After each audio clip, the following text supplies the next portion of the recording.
Good morning to you. Welcome to Choices Podcast. You can find us at choicesofficialpodcast.com, YouTube. We ask that you go to our website, go down, scroll down just a hair and subscribe. We love choices. We're growing faster than we can ever anticipated. We like helping people make better choices in their life, in the personal, business, and relationship part of their life. Good morning, Carcass. How are you? Morning, buddy. I'm doing good. Busy as a one-armed paper hanger these days, as my grandpa used to say. Well, look, we got some killer guests on our show, and I want you to talk about Game On and what it means for you. Well, you want me to? In fact, I scrambled and forgot to get a song, but I actually have a song, and it's a little, well, the source may seem controversial, but I don't think it is at all. It's Chuck D of Public Enemy, and he's got a song, and most of his messages are very, very positive, and it's about doing. It's not about talking. It's about doing things and extending yourself to others. And one of the things he says in a positive way, he says, if you can't change the people around you, then change the people around you. Basically saying, if get rid of them. Yeah, if you're in a negative surroundings, then move on. Go find someone that's more like-minded, that wants to work just as hard as you do. And I've always had that mantra kind of etched in the back of my brain.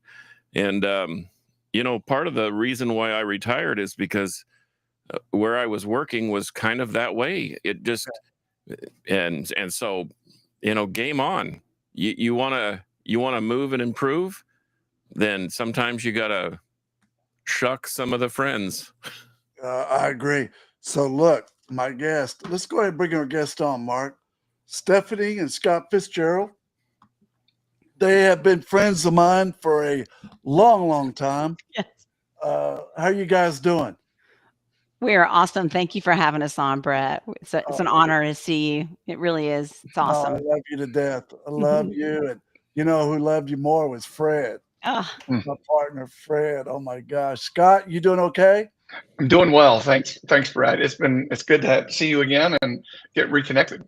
So yeah, we got reconnected the other day. Look, Game On, it's trying to build this discovery thing that I was part of for such a long part of my life, and we've all reconnected, and we got great friends. We got the Dashes, we got the Brenda, we got Australia, we got Bob, we got everybody, we got Stephanie, we got Scott, all wanting to bring Game On for people in the world, right? It's Game On. That's right. And so tell us what your role in Discovery is and what you guys are doing.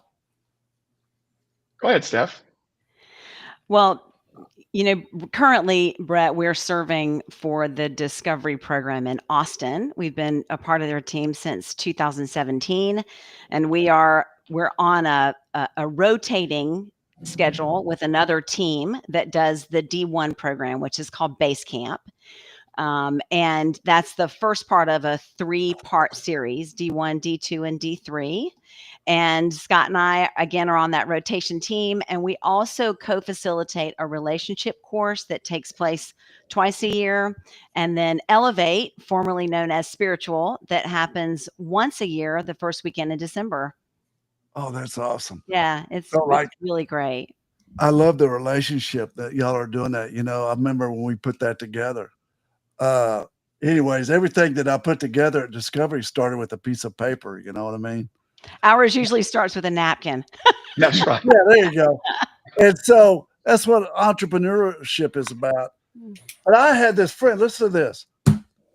Sanka came home the other day. She goes, "You're not going to believe this." And I was like, "Okay, what?"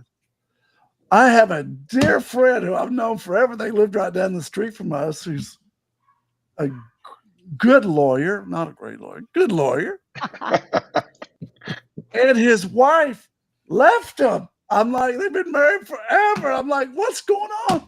Oh, And they're perfect for a relationship because he's like, oh my God, would you go to counseling with me? No, I'm way past that. I don't want to see your face again. Or like, I couldn't believe it. I'm like, second, would you like something to drink? Second,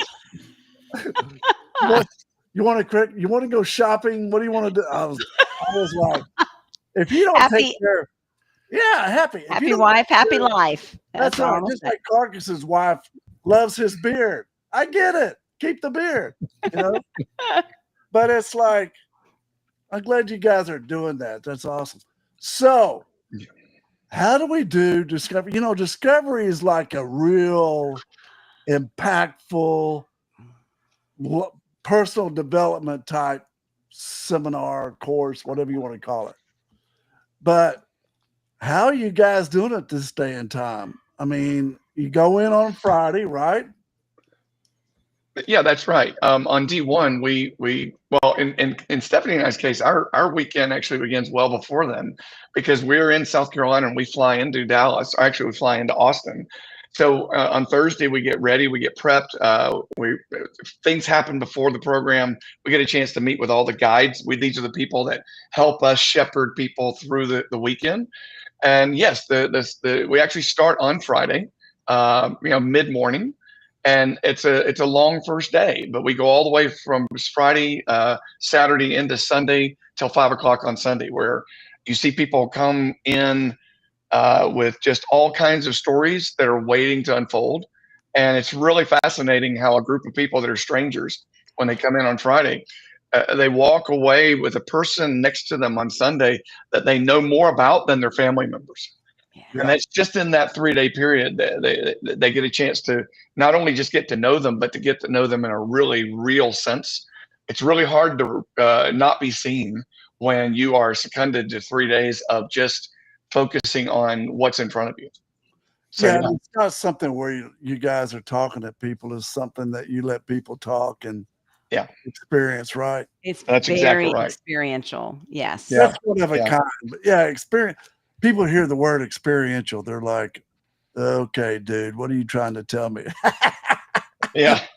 But it's also amazing how the thing that really gets me is how quickly people learn to get a perspective on their story when they hear someone else's story. Absolutely. Yeah. Right. Absolutely.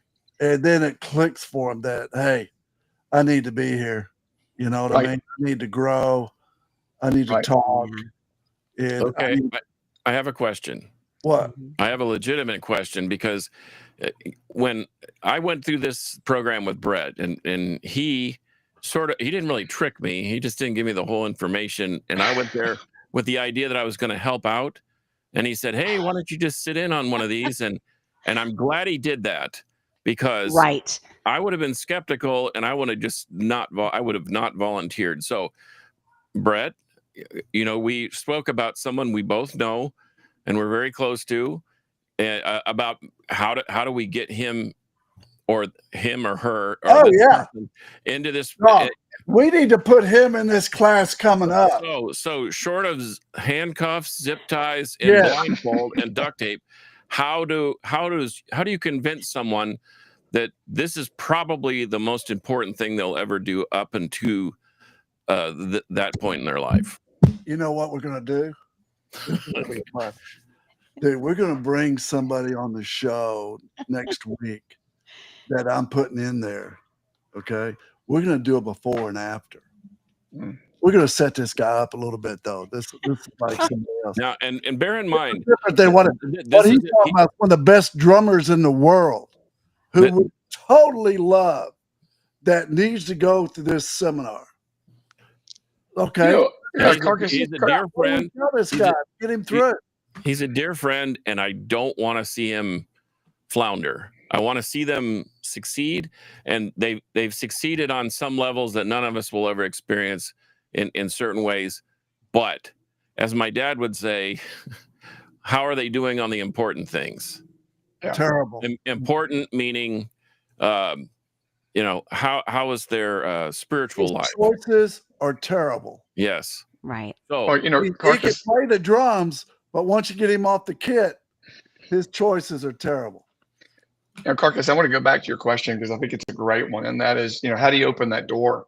And I think there's nothing better than a story, because we live with stories. And in my personal life, I walked through those doors. I was a senior executive at a company. I was doing extremely well, traveling the world. I had everything you could ask for, but there was something missing. I was empty, and I found out that in every one of my failures, I was the common denominator, and I had to figure that out as part of stepping through the door to say, I want to do something different. Therefore, I've got to do something different to find that. And so walking through those doors, I remember I was scared because I had no idea. I was not even sponsored. No, I had not talked to anybody who had been through the program. But when I went through, one of the things that really struck me was how very, very quickly the people around me were willing to hear what I had to say. And rather than judge me for it, they could relate to it. And all of a sudden, I was no longer hurting through isolation. I was actually bonding through the fact that I wasn't as maybe messed up as I thought I was. But what I also found was they were willing to be honest with me. You know, you could trust a stranger because they've yet to betray you. Right. And it was one of those moments where when someone looks at you and says, wow, I can relate to what you've just said, you no longer feel alone. And it was a really powerful moment where I was willing to be vulnerable. And that's what made the difference for me. And, you know, that I think that's one of the things is it's really hard to explain to somebody what it's like to go through a program where you are forced to look in the mirror, and that person in the mirror has to look back. And when they do, it looks right into your soul. And it's at that moment, you can no longer hide behind your words, your phrases. You actually just have to be real. And people actually love you more because you're real. And that was the breakthrough for me. And if I could add to that, I mean, the topic of this is game on, right? And I can remember, I mean, I the reason I even went to Discovery is because I was completely suffocated by grief. I was 34. I had lost my dad to cancer. I watched him suffer for a year. It was excruciatingly painful. And he was my favorite person on the planet.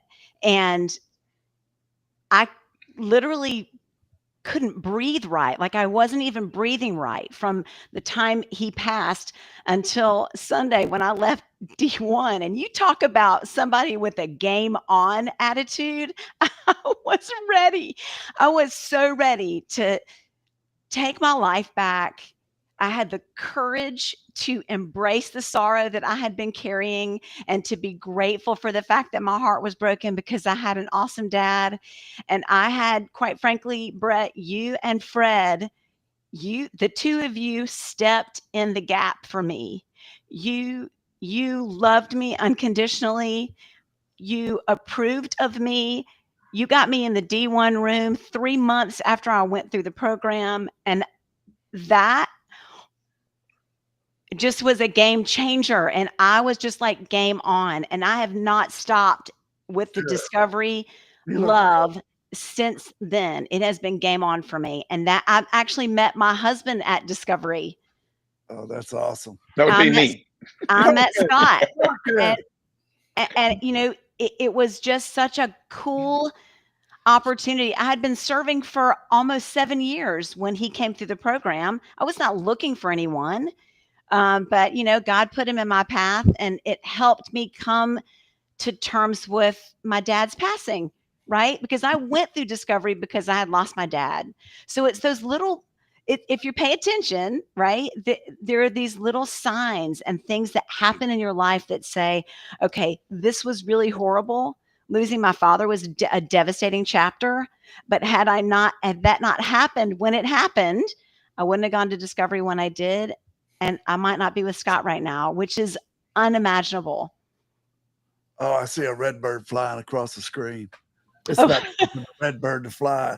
That's a little sign I look for. Well, We're in our backyard second eye, and we see our mother all the time flying through the backyard. Yeah. And mine's an owl from my dad. So I totally get that. It's interesting that you say that, Stephanie, because I have a similar story of loss, and I didn't even realize that I really hadn't mourned that loss of my son.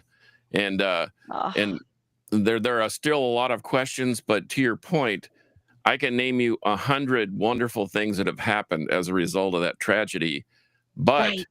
I was able to unpack some of that stuff, even when I went through that unforeseen classroom time with Brett's group. Yeah. I didn't realize how badly I was hurting until like Scott said, there was somebody there that had real problems, and I mean Right. so deep and I thought I feel, and I'm getting goosebumps thinking about it. I remember when she opened up and just said, "This is what's happened to me," and I'm just trying to lose that burden, and I Right. thought, wow, how and then from that point, things got better. They didn't get easy. Don't get me wrong, because I think that especially when you're heading in the right direction, there are a lot of obstacles in the way, from well, all sorts of sources, not just the periphery and the mankind, and but Right. uh, I'm feeling so impressed to somehow get this person through the door. So I just, and it may not be this time, but at some point, and I may try the handcuff, zip tied, and duct tape method, because He's the perfect guy to do that.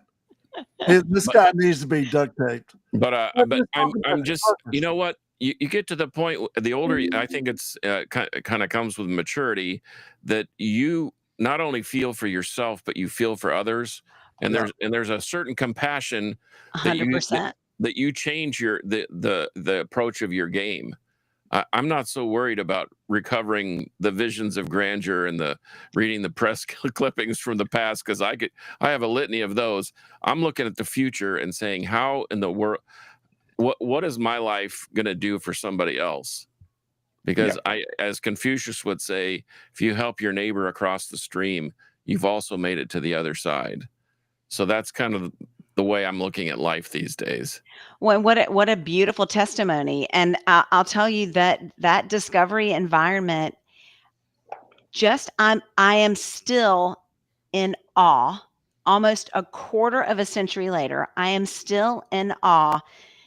Where else can you go to not only handle your own challenges, whether it be grief or abuse or self-deprecation, whatever it is, where else can you go where you can handle your stuff, but you can also stand next to people and help them and be a witness and not run away and just stand your ground and love them right where they are. It is magic. I've not experienced another place. Stephanie, can I jump on that? Because Yeah. you just hit on something really big. You know, one of the things for me that, and this, one of the things I love about the program and what it did for me as a combat veteran, is I think we all, somewhere in our lives, we pick up lies, stories we tell ourselves, either about ourselves or about the world. And I want to go to what you said, Steph. And there's a guy named John Lynch. He's one of my favorite authors. He wrote something. He said, if you gain permission into my life, I will allow you to stand with me and challenge the lies that I tell myself about myself. Mm-hmm. And what Discovery did for me is it gave me a place to go and have people say, that's a lie. And I was living a lie. I was living as a combat veteran. I was living with the guilt that somehow I had done something wrong, without understanding what it really meant in the bigger picture. And because of that, I had people that were willing to stand beside me and go, I'll stand beside you. And when, you know, when another person around you allows you to influence them, you lose the permission to run, even if you feel you're not worthy of it. Because that is the gift that this brings. It gets you outside of your own misery, and it gives you a chance to start looking at the world and going, there's a place for me to serve. What do I do with this past that's kept me prisoner? And how do I now use it to where it sets me free? And that's what this program did for me. Yeah. And it's just liberating, right? I mean, when you're in a room with someone, and to your point, Carcass, that woman that stood up and shared what she shared, It is amazing to me that it's like handing the entire room a pink permission slip. You guys remember those? It's like handing someone a permission slip to open your heart and just say what you need to say. And it's just such a loving, there's no agenda other than just loving people right where they are and letting them know that there are choices that they can make that are different.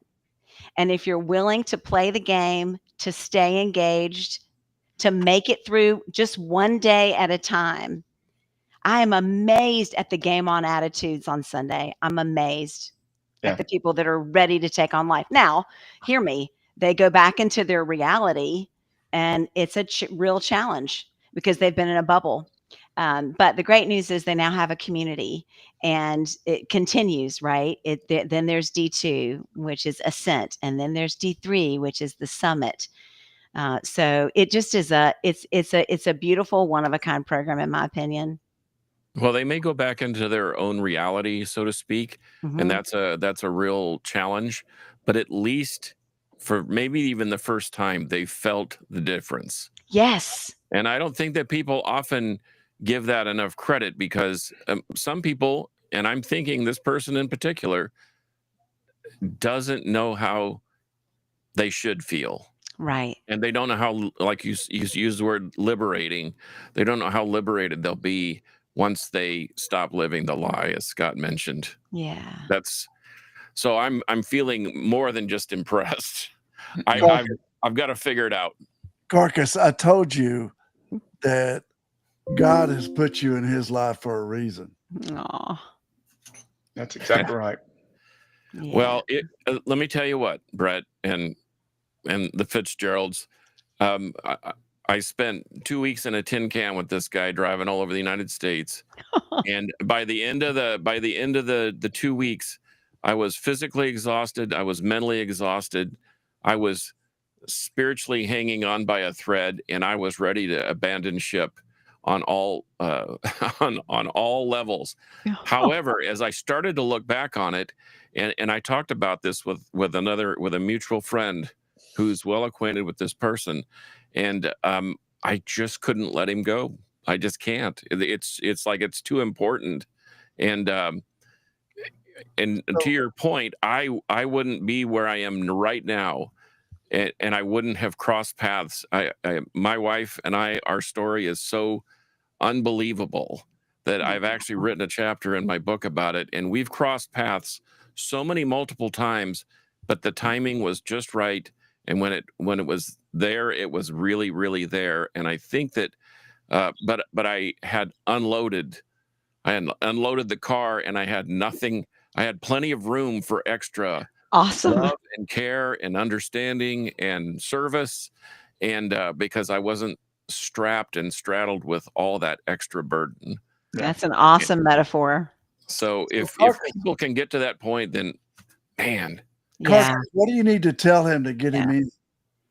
Yeah. I'm just gonna I'll see them tomorrow, and I'm I'll just gonna drive down there with you to put him in. I love the guy that much, and he's well I'm being an gonna idiot tell about him I'm gonna tell him this is what I'm gonna ask him, would you just do it? And that's the first step. If he says no bleeping way, which he probably will, then I'm gonna say, well, I'm going to give you a chance to reconsider, and then Friday I'm gonna ask him again.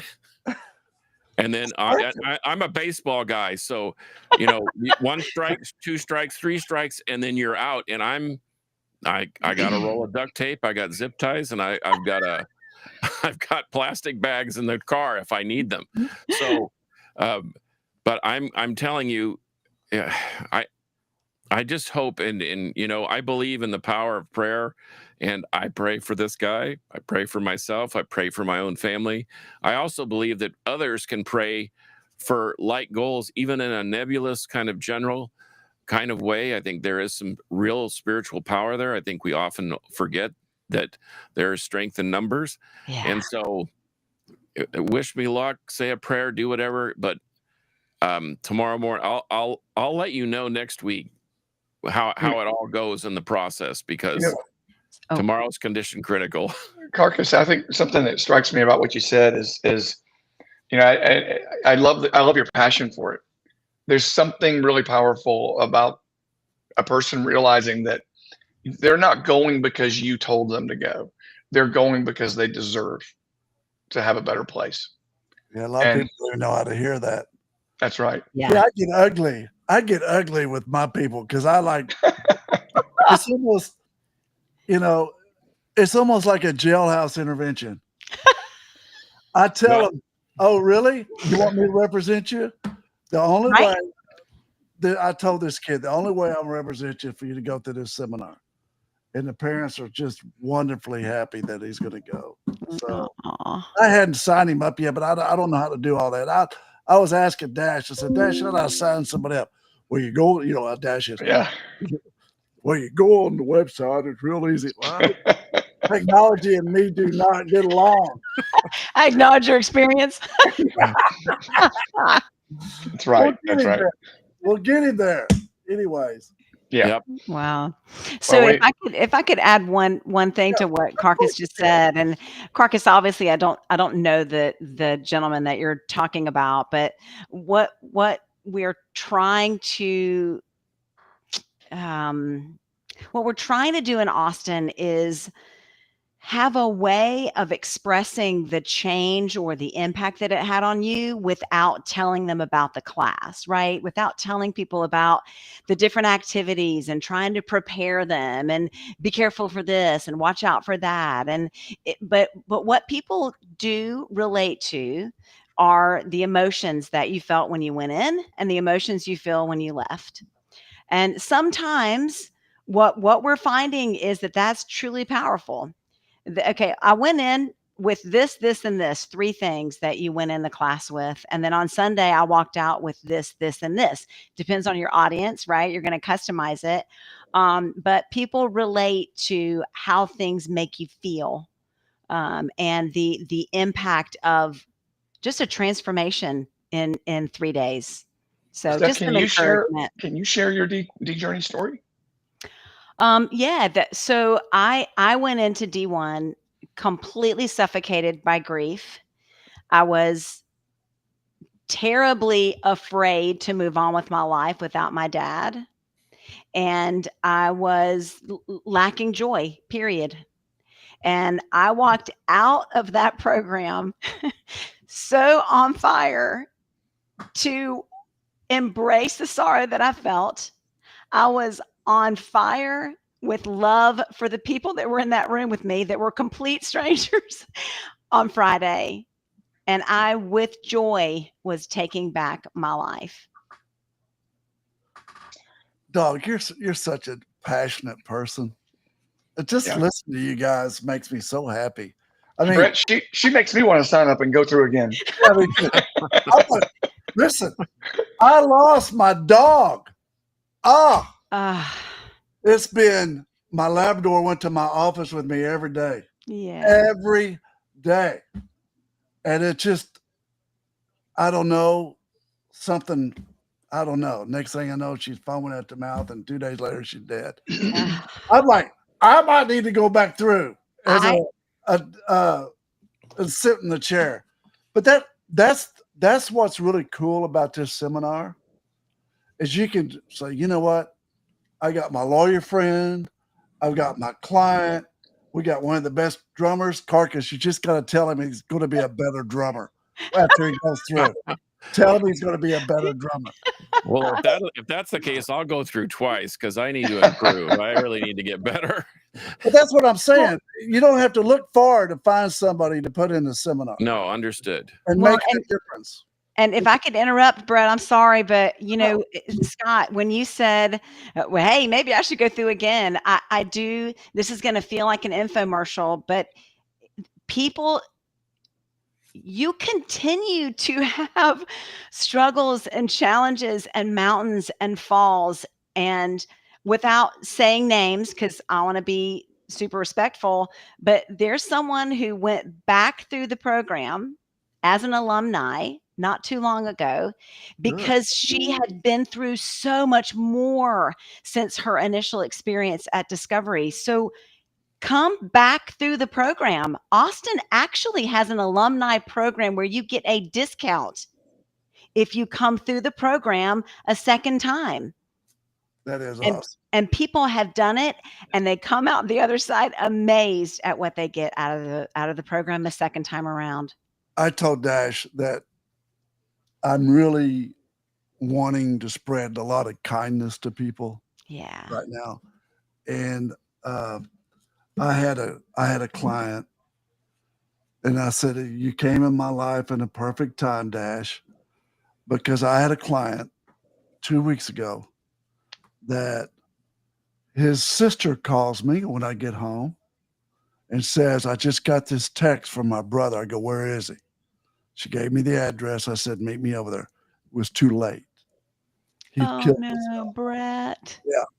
And I knew he was at that point because big guy, 3 kids, post-divorce matters, and he just was drinking too much. He's in depression.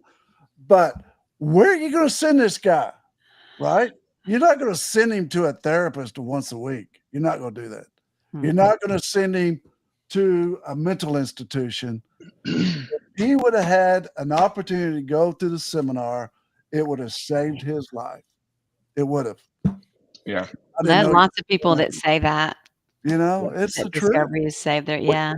We have a counselor, a person who's been involved with Discovery for a little while. She does marriage counseling, and she sent us a note after we did our last relationship. I say maybe it wasn't the last; it was one before the last one. And she said that she's been keeping track of when people come back from having been through the relationship weekend that we do, and she said she finds that the progress that they make is leaping over any of her other clients after they've spent through the weekend, because now they've got some common language. And if you think about it, many of our relationships, whether they're work relationships, whether they're our significant other like Stephanie and I, our failure to communicate often has to do with the language that we're using. And I'm not talking about English. I'm talking about the way we love, the way we feel loved, the way we feel appreciated. And it's fascinating to me that she's actually collecting science data that says this isn't just an emotional event, it's a transformational moment, especially in people's lives, because they come back now with a common understanding of where they end and where their partner begins, versus the idea that they have to be everything to everybody. And understanding those boundaries gives them the ability to now respect the value of that person versus competing for the healing that we all look for, especially if we've been subject to some really bad relationships. The data is pretty clear that not everybody has a mom or dad or an intact family that is healthy. The idea of being mom and dad doesn't necessarily mean it is healthy. And knowing that we carry those stories forward, because that's all we know. And imagine what happens when you get a chance to step back and see things differently and to see yourself differently. If you treat yourself and now you see yourself differently, you treat yourself differently, you will have room to love those around you more, not less. Well said. And that's what I love about this program, is it gives you permission to show up, and it gives you permission to give others permission to be imperfect. And it's in that imperfection that relationship thrives. That's awesome. Can I say one more additional thing, Brett? And that is, it relates to relationship, but it also relates to the Elevate program, the spiritual. And again, I'm going to take it back to the game on topic for this podcast. Scott and I were asked by the Dallas team to do the relationship and that time spiritual program. And now we're also doing it in Austin. And you talk about game on. When we were asked to do that, we actually decided to do an overhaul to both programs, and they are very different, Brett. So if there are people who have experienced Elevate and or relationship in Dallas, they are different programs. and that some of the tools are different. The activities are also different. So it feels like a different experience. So I'm just saying, That's awesome. it was a game on moment for us that It said, was okay, developed to change. It has to. yeah, absolutely. I mean, Brett, we've got seats for you and Sanka. Sorry, Brett, we got seats for you and Sanka scheduled for February of next year. for And relationship. Carcass, you and your lovely. All she would do if she saw me in that room, start laughing. That's all she just start laughing. The same with my Our girls. wives would be sitting in the lobby going, "Yep, those two boys need that work." Hey, if my girls saw me in that room, or just they'd start laughing too. That's a joy. That's awesome. Hey, well, look, let's go around the circle and let's get our favorite quotes. What was your favorite quote? Stephanie, let's start with you. By the way, you guys, there is no doubt in my mind they have picked the perfect facilitators for Austin. You guys, Thank you. Leaders, you're passionate, and you haven't changed one lick. It's like catching up with you. You're so thank you for those kind words. And we have joined a super strong team down there of very awesome facilitators. So thank you for that. Yeah. So my favorite quote, and my dad said it to me probably at least 8 times in his lifetime. He didn't write it. I think Mother Teresa actually wrote it. And it's, people might not remember what you say to them or what you do for them, but they will always remember the way that you make them feel. And he would add to that, sunshine, that means good or bad, right? That means whether you make them feel good or bad, they're going to remember that. So be kind. Be kind to people. Kind. Yeah. Be nice. Yeah, I miss him. Mother Teresa was, hey, she didn't want nothing. Right. God bless her. Right. All right, Scott, what's your favorite quote? You know, I've got so many, but the one that comes to mind, especially given this conversation, is, and this is another John Lynch quote. It says, "We grow up wanting to be known, and we are terrified that we will be." Yeah. And I love that, because what happened in my life personally was I was hiding in plain sight. Although it wasn't my name, it was what I was doing, and it's been wonderful to have finally been willing to be seen and to be loved back into my best self. I think it goes a long way when you find out what it means to be loved, not for what you've done in the world, but for how you've shown up. And that gives you permission to take on big, hairy, scary things. And when I went to Discovery, Stephanie and I met not long after Discovery, and this isn't something everybody does. We formed a company, and when we got married, we formed a company, and we now do what we do at Discovery. We actually do it in the real world. We run a leadership development executive coaching firm, so we get a chance to do this all over the world. Not Discovery, but our work, which is based on Discovery. Absolutely. So game on. What's the name of your company? It's S&S Fitzgerald Enterprises. And all of our work is based on neuroscience. It's based on the way the brain works, why we do what we do. There we go, that brain stuff again. That's right. That's right. Yeah. I can't wait. Using your brain. That's right. That's it. That's our site right there. That's good. Oh, there we go. Look at that. That's right. Yeah. Yeah. That's awesome. I do want to echo something else. We are part of, when we talk about Discovery, we are part of a group of like 15, I think it's 15 facilitators, some really talented, really good, strong people. I'm partial to the one I'm married to, but I will tell you, and Brett, you know a lot of them. They grew up in Dallas as well. So awesome. Yeah. I'm proud of you guys. And look, it's game on. We got to grow that thing. And we all know people that deserve more than what they're giving themselves. And we're going to see what we can do to help you guys grow it. Thank you so much, Brett. We appreciate it. It's good to see you again. Good to see you. Carcass, thank you for your time, man. Yes, sir. Good to meet you both. Love you. Yep. Love you too. God bless you guys. All right. Have a great one. All right. Bye. Bye-bye.